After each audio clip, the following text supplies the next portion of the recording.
Hi, I'm John Cavanna, the director of the Institute for Policy Studies.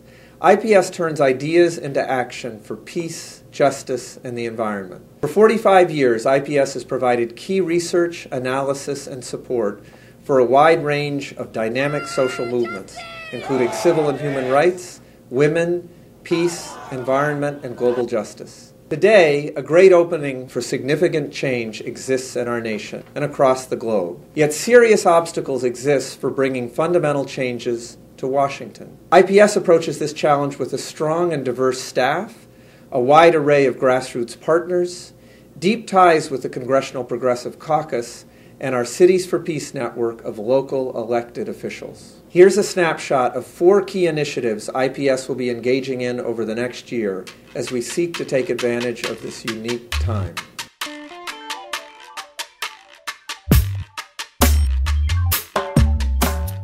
Under FDR's New Deal, bold reforms advanced thanks to creative organizing from unions and grassroots organizations. Today, change is still possible, but only if citizen groups press the new administration as they did under FDR.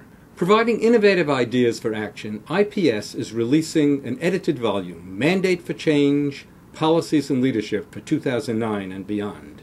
Written by 70 leading thinkers and activists in the field, each chapter offers a set of specific policy proposals for President Obama's administration on every major domestic and international topic, from healthcare to inequality to climate and to Iraq and Afghanistan.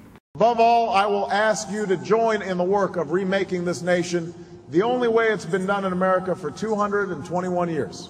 Block by block, brick by brick, calloused hand by calloused hand. Throughout 2009, we will be working with the authors to get their ideas out directly to the Obama administration, Congress, and to key social movements as part of a comprehensive strategy to meet the critical economic, environmental, and peace-building challenges facing the U.S. and the world today. If Congress leaves the current compensation system intact without making major changes, we're going to continue to have top financial executives really blinded by the lure of short-term rewards, no matter what the long-term risks are for their companies. And Congress is going to have a lot of angry taxpayers on their hands. Limiting CEO pay is just one of the proposals in the Sensible Economic Recovery Plan that we've developed at IPS for the U.S. and the world. We also led the drafting of a set of demands that were distributed in actions in 20 countries during the November Summit of World Leaders in Washington. We're also creating educational tools like a set of talking points on the crisis and a comic book to help people understand the meltdown. We'll also be monitoring how the bailout dollars have been spent and how they're not being spent. And over the next year, we look forward to working with our national and international allies to create an international economic system that works for people and the planet.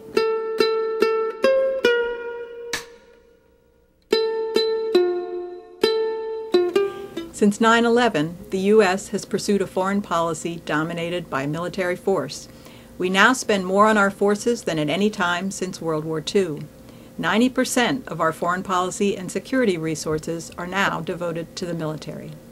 For the past 5 years, the Foreign Policy in Focus project at IPS has challenged our militarized foreign policy with a unified security budget. We've analyzed the President's annual budget request to compare spending on a range of security tools, the military, homeland security, and non-military prevention. We've pinpointed $60 billion in obsolete weapons programs that could be cut from the military budget and transferred into non-military programs, such as enhanced diplomacy.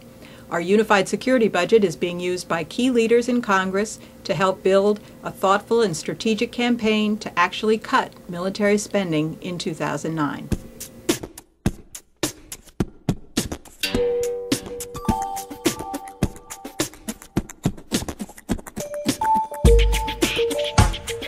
IPS's Sustainable Energy and Economy Network has been at the forefront of building national and global coalitions that are pressing for a global solution to climate change that ensures social and environmental justice concerns are adequately addressed in any climate deal. Strengthening these partnerships is critical for building support to transfer resources from north to south in order to make the energy and economic transitions that are necessary to save the planet. Working with allies over the next year is seen as advancing a bold agenda for the U.S. that does not rely on carbon offsets or nuclear power while getting the U.S. energy economy to zero CO2 by 2050. Seen as showing how the U.S. can lead with positive examples, not by outsourcing our problems to other countries, nor by relying on flawed carbon markets.